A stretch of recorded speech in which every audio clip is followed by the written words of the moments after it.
Mm, Buenas tardes, chicos. Soy Claudia Carmen, soy ayudante de la Ayudantía de Farmacología y Terapéutica Médica. El día de hoy vamos a hablar acerca de los fármacos en el asma y EPOC. Y dentro de esto, esto es un tema muy importante porque uno que es fijo para los exámenes y otro que siempre uno se llega a complicar con los esquemas terapéuticos, pero creo que si uno comprende cómo funcionan estos fármacos, se facilita mucho, eh, pues, cómo lo vamos a manejar, ¿no? A los pacientes.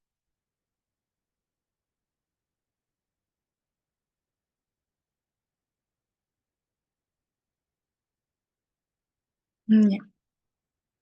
Bueno, para el contenido de la sesión vamos a hablar de algunos conceptos básicos de estas patologías, la fisiopatología, pero va a ser de forma mucho más resumida, y luego los mecanismos de acción de cada grupo de fármacos, y luego ya describiendo algunas características de cada uno de ellos, y finalmente el esquema de tratamiento. Lo que sí quiero que ustedes comprendan es que lo más importante ahorita es que conozcan los mecanismos de acción y el tercer punto. Obviamente también tienen que saber fisiopatología, pero esto lo van a revisar un poco más cuando estén llevando el curso, ¿no? Y también con la otra ayudantía. Entonces, ahí no voy a tratar de meterme tanto. Un, un momento. Quiero revisar si esto. No.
Ya, así.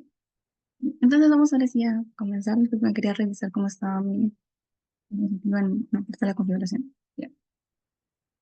Entonces, primero vamos a hablar que estas dos enfermedades, el asma y el EPOC, son enfermedades obstructivas.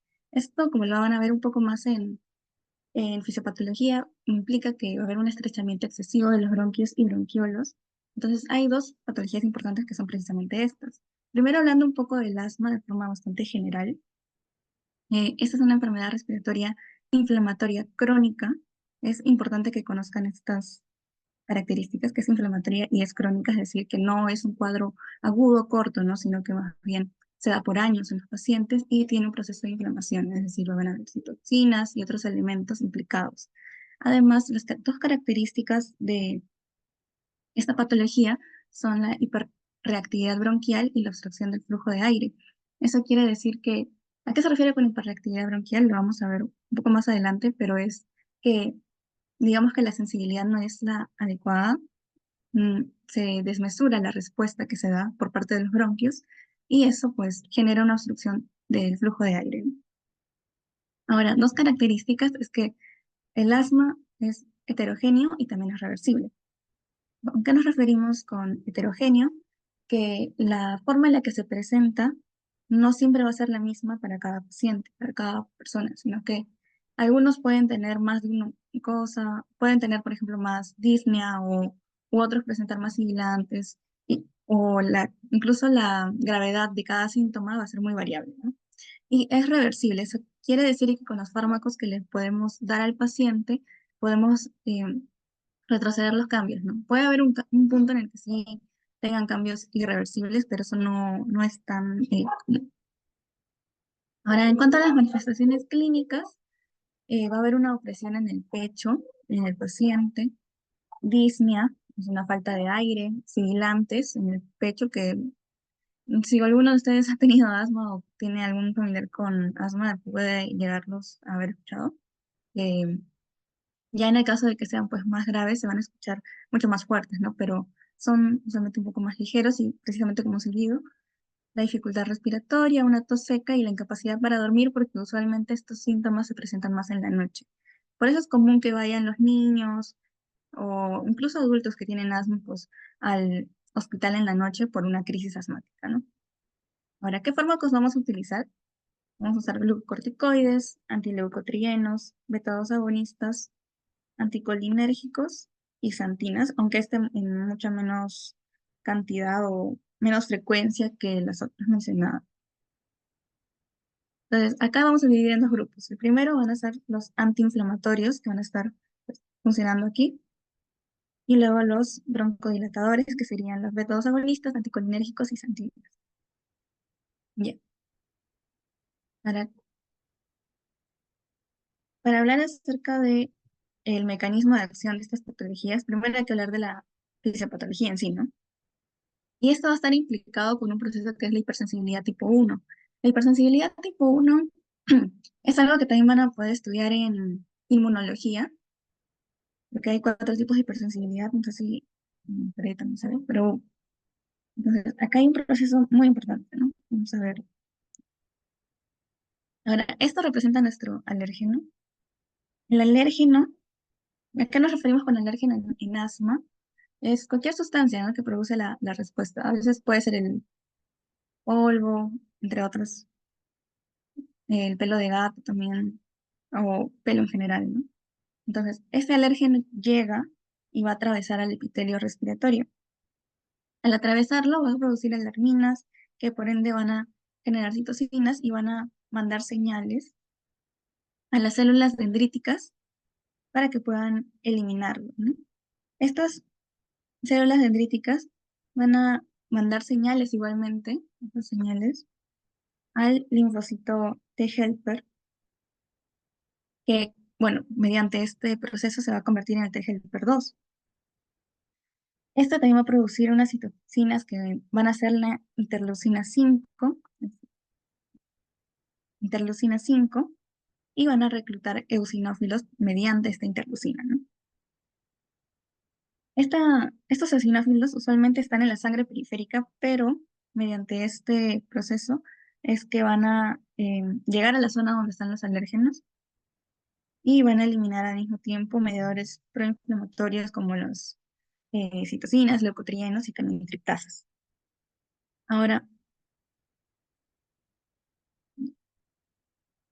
el linfocito T helper 2 que habíamos mencionado acá, lo que va a hacer es que va a madurar en una célula plasmática, mediante también las otras interleucinas que van a interactuar. Como se dan cuenta, al haber tantas interleucinas, hablamos del proceso inflamatorio.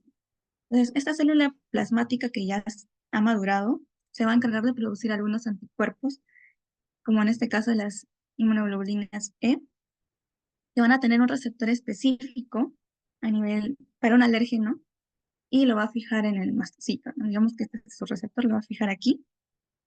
Entonces, cuando haya una exposición posterior de un alérgeno, este se va a unir más rápidamente, ¿no? Se va a unir a la IgE, este alérgeno, y el mastocito se va a eliminar lo que son sus gránulos que están dentro, ¿no? Estos circulitos morados, los va a liberar, y esos, al ser liberados, van a estar conteniendo la histamina, prostaglandinas y leucotrienos, los cuales los tres van a estar implicados en la reacción alérgica, ¿no? La histamina y en el caso de las prostaglandinas y leucotrienos, porque son proinflamatorios, ¿no? Entonces, digamos que al inicio, como pueden ver, el proceso es un poco más largo, ¿no?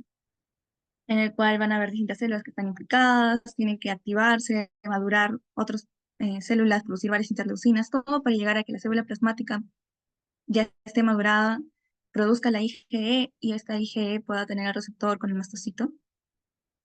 Pero lo que hace este proceso es que para después, cuando nuevamente se presente este mismo alérgeno, ya solamente veamos esto, ¿no? Que es mucho más rápido. La IgE se adhiere al mastocito junto con el alérgeno y así se libera la histamina y las sustancias proinflamatorias, ¿no? Y al hacer esto, lo que se va a hacer es desencadenar la broncoconstricción. Entonces aquí van a intervenir los glucocorticoides porque precisamente van a ser los que van a detener este proceso de la respuesta, ¿no? De los mediadores proinflamatorios y también todo lo que es la liberación de la inmunoglobulina E en este caso. También van a generar una menor hiperreactividad bronquial y los antileucotrienos igualmente, ¿no? Porque como vemos cuando se liberan los mastocitos, habíamos mencionado, mejor dicho, cuando se liberan los gránulos de los mastocitos, se liberan los leucotrienos. Entonces, precisamente nosotros podemos evitar esto ya dando los antileucotrienos y contrarrestamos este efecto en el caso de el asma, que está en la respuesta tardía. Bien. Ahora para hablar acerca del EPOC de forma breve, esta va a ser el estrechamiento excesivo de bronquios y bronquiolos. ¿Ok? En el EPOC hay un poco más de cambios estructurales, digamos, y hay dos cuadros grandes como la bronquitis crónica y el enfisema, pero vamos a llegar ahí en un momento. Entonces, aquí está el EPOC, eso también es una enfermedad respiratoria, también es inflamatoria y crónica, pero en este caso no vamos a ver que esté tan caracterizado por una hiperreactividad bronquial, sino que va a ser más por un desequilibrio entre los factores protectores y los lesivos. Entre sus características tenemos que es progresiva, esta es crónica, es progresiva y es irreversible. Quiere decir que con los fármacos no vamos a lograr, digamos, quitar del todo los síntomas, ¿no? En el paciente o retroceder por completo la enfermedad, ¿no? Sino que los fármacos nos van a ayudar a controlar una parte de la patología en el EPOC. Los fármacos que vamos a usar van a ser los mismos, pero en este caso más vinculados a los anticolinérgicos. Los beta-2 agonistas se prefieren para el asma, pero los anticolinérgicos más para el EPOC. Y como mencionaba, en cuanto al cuadro clínico, hay dos. Estos, de hecho, tienen su propia fisiopatología dentro de cada uno, porque es un proceso bien largo, pero vamos a tratar de resumirlo en un momento con otra diapositiva. De igual forma, algo que sí es importante y que lo van a ver en Fisipato es cómo suelen llamar a uno, ¿no? Bronquitis crónica o cagado azul, precisamente porque puede estar cianótico y se le suele ver un poco más gordito, porque se puede llegar a calmar los síntomas mediante o luego de la ingesta de alimentos. En cambio, el enfisema, el soplador rosado, suele ser más delgado, porque precisamente el consumir puede haber problema. Y en este caso va a haber una disnea como síntoma dominante. Bien. No sé cómo quitar la barrita de este micrófono. Entonces, ahora vamos a hablar primero de la fisiopatología en general de los dos cuadros. Acá lo que nosotros vamos a tener es una noxa. ¿Sí? La noxa es la sustancia dañina que va a generar precisamente, ¿no? Esta cascada, digamos, de eventos en el EPOC. Usualmente la noxa en el EPOC, el paciente clásico es un fumador. ¿Ok? Entonces vamos a poner los cigarros, pero no van a ser solamente los fumadores, sino que usualmente van a ir acompañados de otros factores como la contaminación y también una predisposición genética, lo que va a hacer que juntos se produzca el estrés oxidativo, una desregulación y un estrés oxidativo que va a producir un incremento de las especies reactivas de oxígeno, las cuales van a buscar al epitelio respiratorio y van a interactuar específicamente con ciertos receptores que van a estar en las células, ¿no? Que son los receptores tipo TOL o Toll-like receptors tipo 2, que van a estar implicados en la inmunidad innata y también van a interactuar con los macrófagos. Ahora, a nivel del epitelio respiratorio, se va a producir dos cosas. Primero, el factor nuclear kappa beta, que lo pueden ver aquí, y también las proteínas quinasas P38 activadas por mitógenos, que, bueno, el nombre es súper largo, que usualmente se coloca como P38-MAPK. Estas dos van a ser factores quimiotácticos. ¿Y qué se refiere con ser factores quimiotácticos, que es un término súper importante? Es que van a llamar a otras sustancias inflamatorias.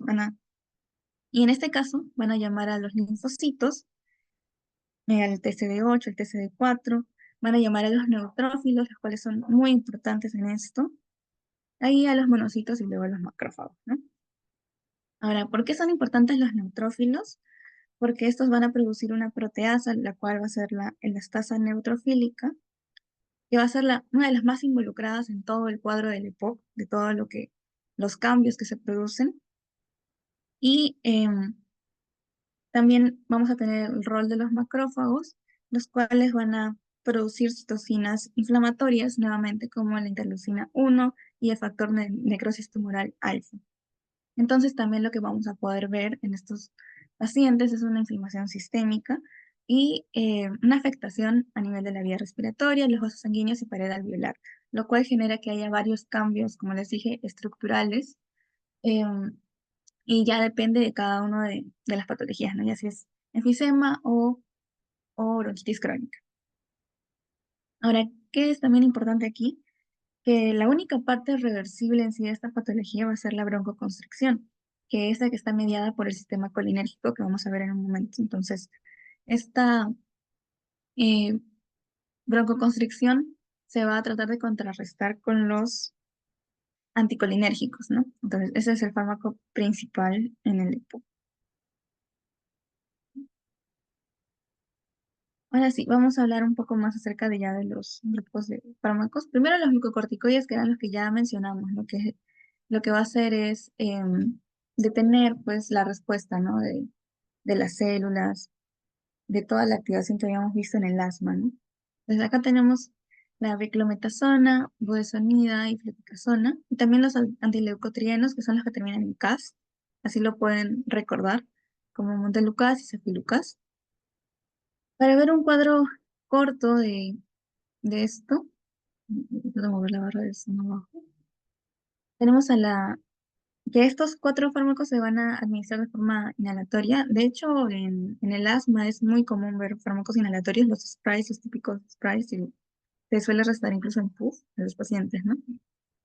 La absorción va a ser nasal en el caso de la beclometasona, mínima de forma sistémica. La vida media de cada uno de estos, es decir, el tiempo que el fármaco se queda a nivel del cuerpo y que pues va a tener el efecto, es variable en cada uno de ellos.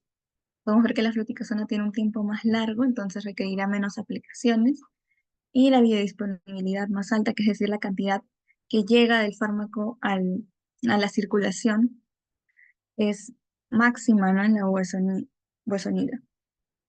En cuanto al metabolismo, es básicamente hepático, entonces hay que tener cuidado con los pacientes que tienen alguna patología hepática, quizá no, la dosis inicial no funcione en ellos, y la excreción ya es por heces, renal o de forma biliar en el caso de Montelukast. Para las contraindicaciones, en el caso de los corticosteroides o glucocorticoides, va a ser en el preciso momento de una crisis asmática, y de los antileucotrienos cuando tienen menos de 15 años, cuando son menores de 15 años o no han tenido una crisis asmática recientemente. Mm, En cuanto a las interacciones, los que van a reducir el efecto de estos grupos de fármacos van a ser la fenitoína y la rifampicina, es decir, si un paciente, por ejemplo, eh, está con estas pastillas, tendríamos que aumentar, ¿no? La dosis de esto. Y por el contrario, los que van a potenciar el efecto, digamos así, serían los beta-2 agonistas, xantinas, que como vemos también van a estar en el tratamiento de las enfermedades obstructivas. Entonces tiene sentido, ¿no? Que potencien, que favorezcan al efecto que buscamos, y en los anticuerpos. Ahora, en efectos adversos, acá lo vamos a dividir entre cada uno de los grupos.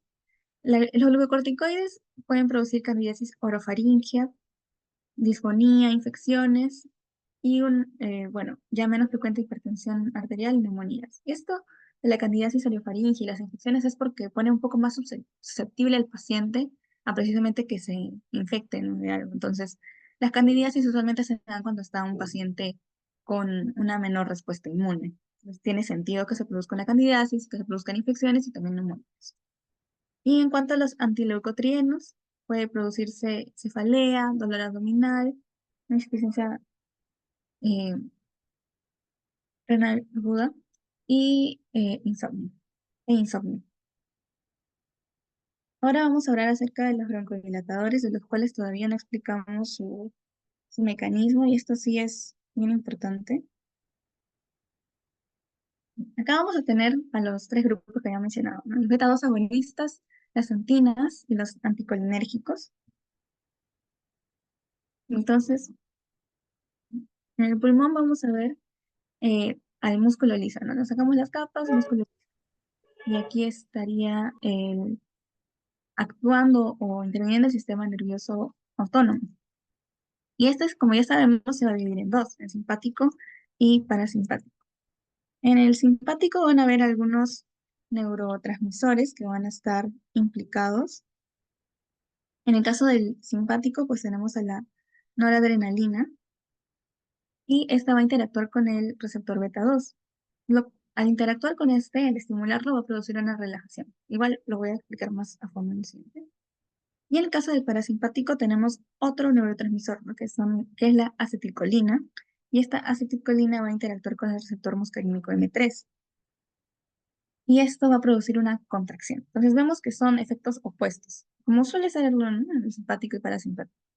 Uno va a producir relajación por medio del receptor beta 2 y otra contracción por el receptor M3. Entonces los fármacos lo que van a hacer es precisamente buscar cómo interactuar con estos receptores para producir los efectos, ya sea eh, favoreciendo la relajación, como en el caso de los beta 2 agonistas, o evitando la contracción, como en el caso de los anticolinérgicos. Y hay que recordar también que la inflamación que se presenta en ambas patologías va a producir un reflejo colinérgico, ¿no? Entonces, ¿a qué se refiere con reflejo colinérgico? Que se favorece precisamente a la estimulación del receptor muscarínico 3, que es la que produce la contracción. Entonces, la inflamación produce contracción también. Ahora hay que recordar que en el caso de estas patologías, pues lo que nosotros vamos a buscar es retroceder esto, ¿no? De un cuadro en el cual la pared va a estar engrosada, inflamada, va a haber una producción de moco, va a estar estrecho y por ende va a haber una obstrucción, ¿no?, del aire. Estos fármacos van a buscar que la pared esté limpia, delgada, en grosor normal, y pues que no estén constreñidas, ¿no? Bien. Entonces, ahora pasamos a los mecanismos de acción, por fin, que es un tema bien interesante. Acá vamos a tener al epitelio, y acá vemos primero a los beta 2 agonistas. Entonces, como habíamos dicho, acá eh, va a llegar, ¿no?, el neurotransmisor, va a llegar esta sustancia, mejor dicho, del beta 2 agonista del fármaco, llega al receptor, y este va a activar a la adenilciclasa, el cual va a activar posteriormente al AMP cíclico, y este genera la activación igualmente de la proteína quinasa A. Ahora, esta proteína quinasa A va a tener el efecto de fosforilar a la miosina. Entonces, ¿a qué se refiere con esto? A que va a ser un calcio modulador, porque el calcio va a salir de la célula. Entonces, va a relajar al músculo. Salir de la célula, va a entrar a las órganos, va a salir de la célula. Entonces, además, lo que va a hacer al salir de la célula y favorecer a que haya una menor contracción del músculo, en este caso, ¿no?, a nivel respiratorio. Además de eso, vamos a tener otros efectos como un aclaramiento ciliar, es decir, una menor secreción de moco en estos pacientes, y una menor activación de los mastocitos que finalmente también producían la reacción alérgena, ¿no? Entonces, podemos decir que los beta 2 agonistas también van a tener un efecto inmunomodulador leve. Ahora, por otro lado, tenemos a los antimuscarínicos, que estos van a jugar, digamos, de una forma diferente. Estos beta-2 agonistas, como ya hemos visto, estaban relacionados con el sistema simpático, pero en el caso de los antimuscarínicos van a interactuar con el sistema parasimpático. ¿Qué vemos acá?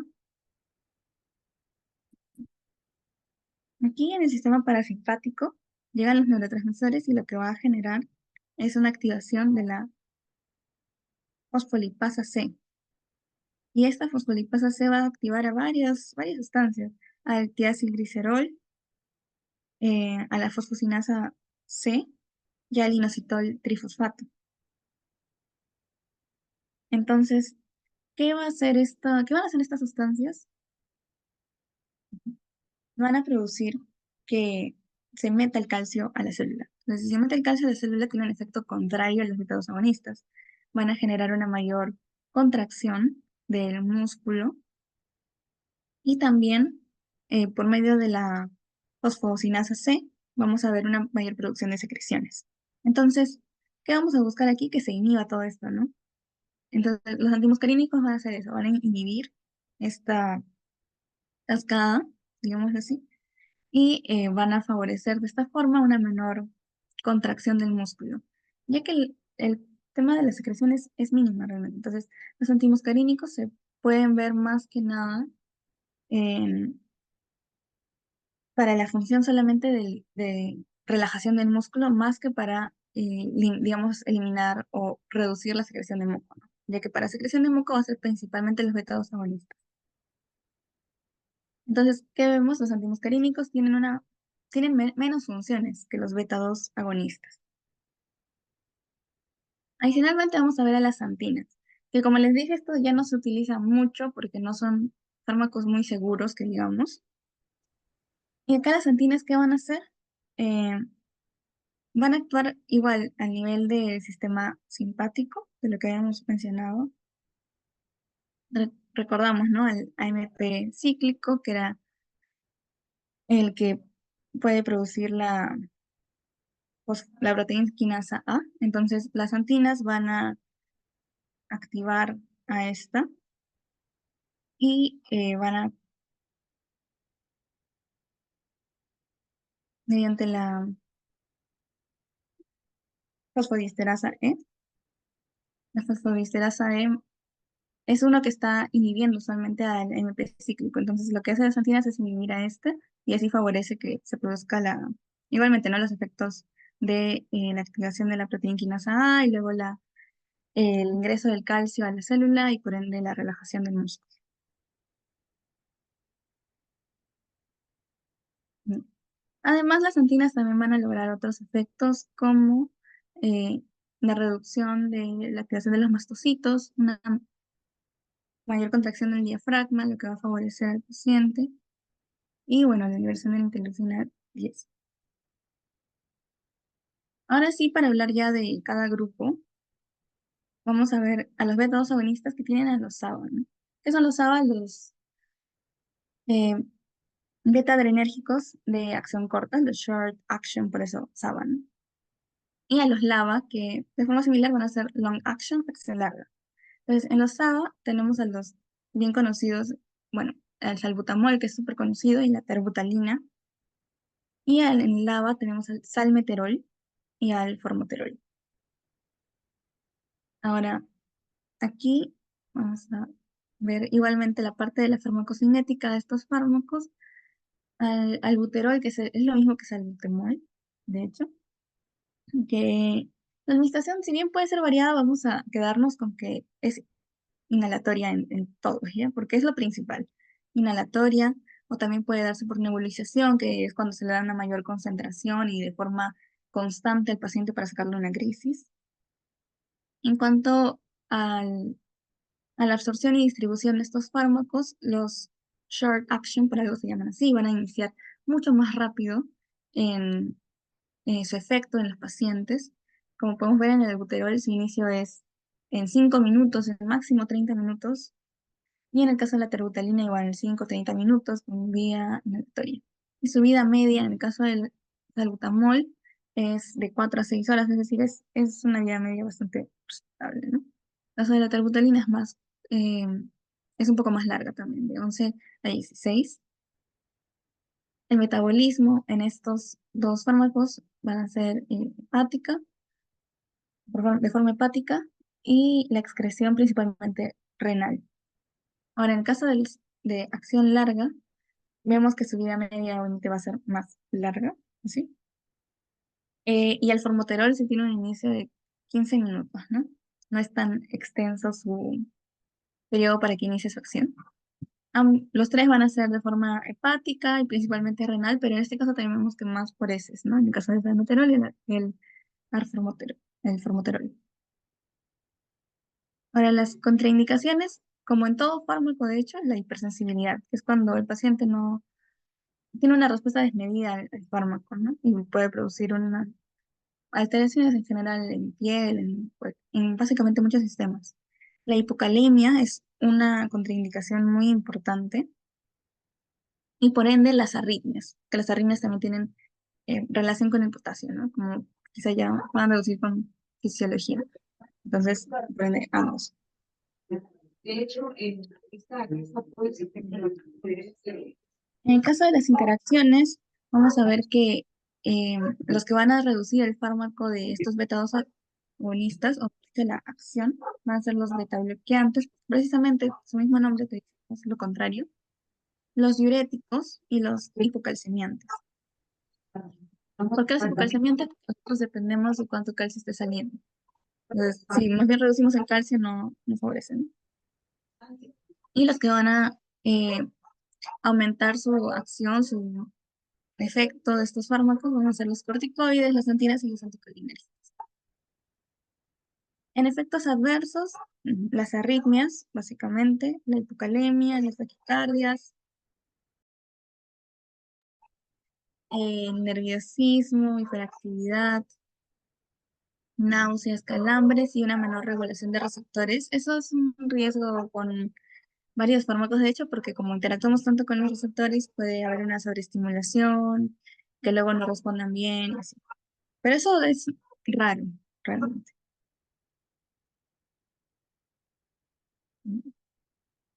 Ahora, en cuanto a los antimuscarínicos, tenemos al ipratropio y al tiotropio. El tiotropio va a ser un antimuscarínico de acción larga y vamos a ver acá una diferencia en cuanto a los receptores. El ipratropio va a actuar o va a interactuar, mejor dicho, con varios receptores muscarínicos. En cambio, el tiotropio solamente con el 1 y el 3.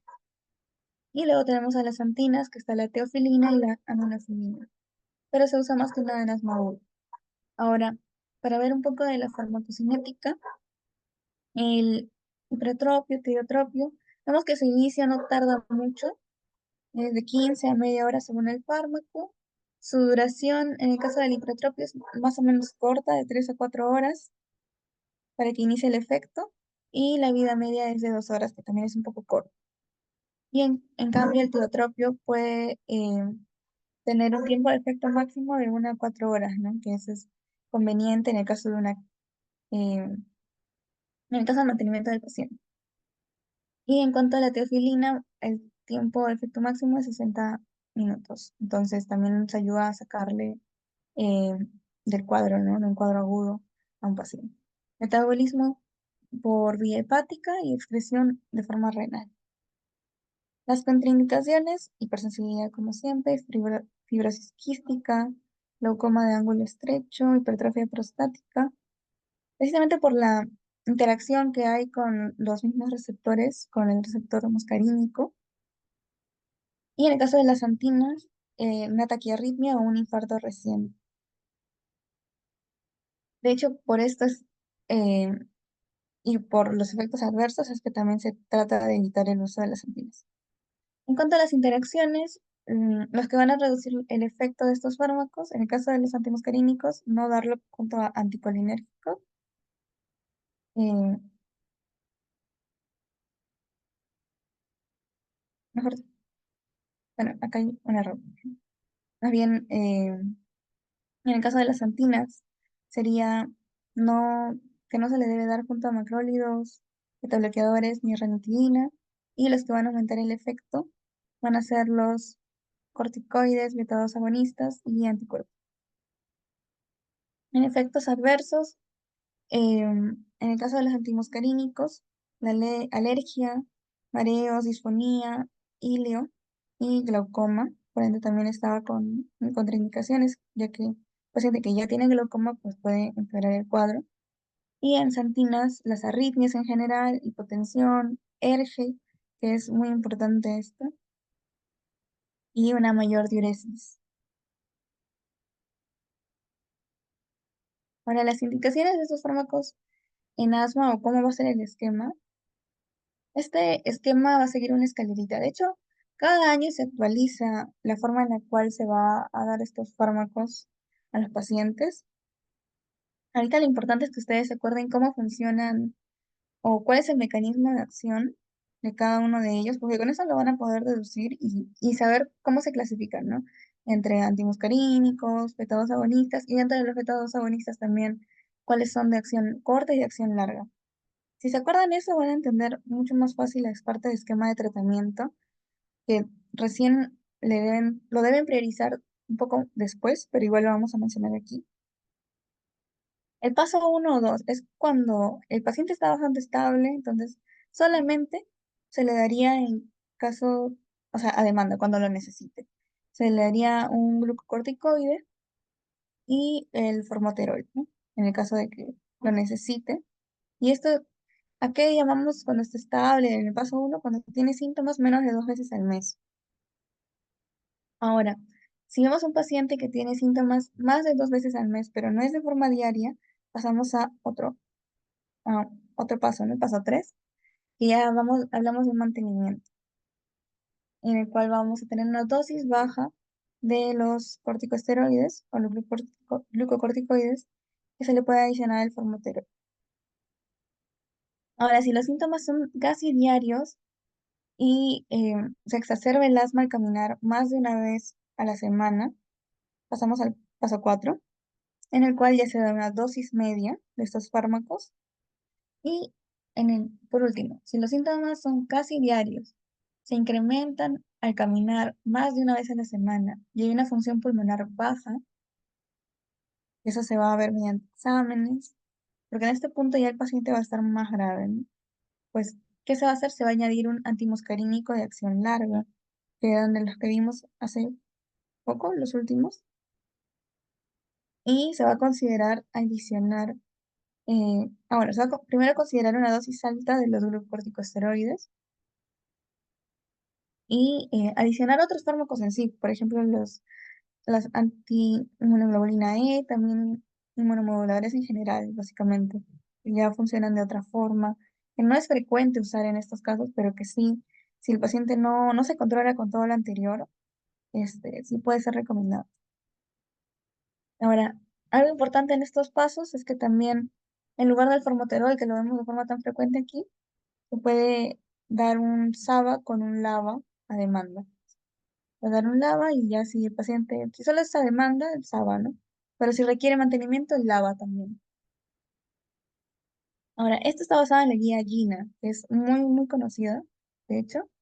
Es una guía internacional que han diseñado varios médicos, que ha diseñado en sí una estrategia global para el asma, para que podamos tener una forma más segura de dar al paciente, ¿no? Pero también hay otras guías como la GEMA, entre otras, y también las guías nacionales, entonces siempre hay que contrastar la información. No suelen diferir mucho, pero por si acaso les menciono eso.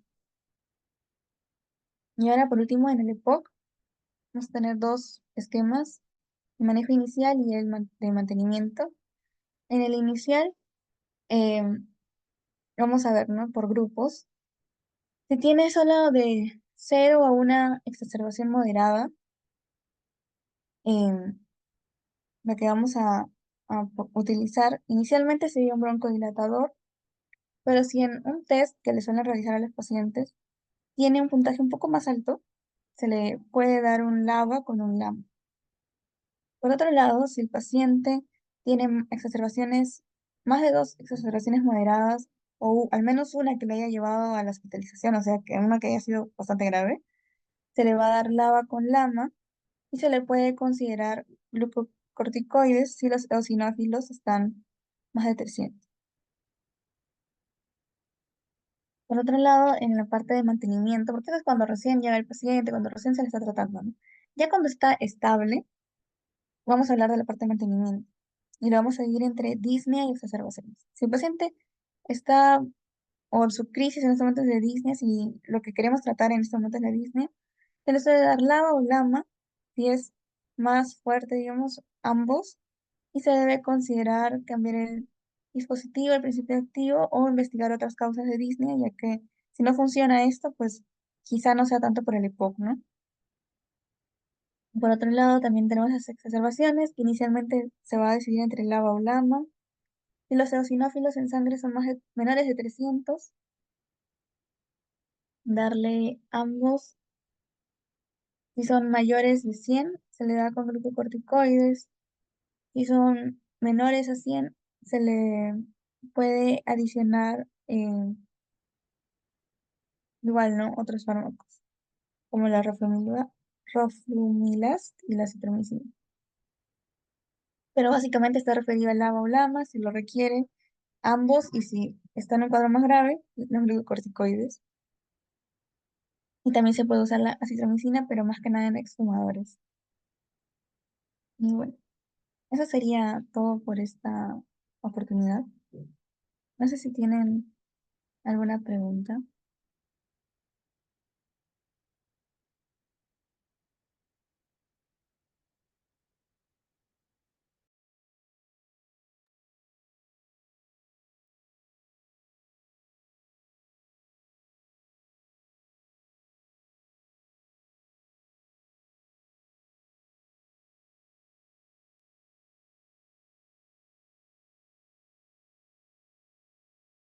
Bueno, creo que no hay preguntas.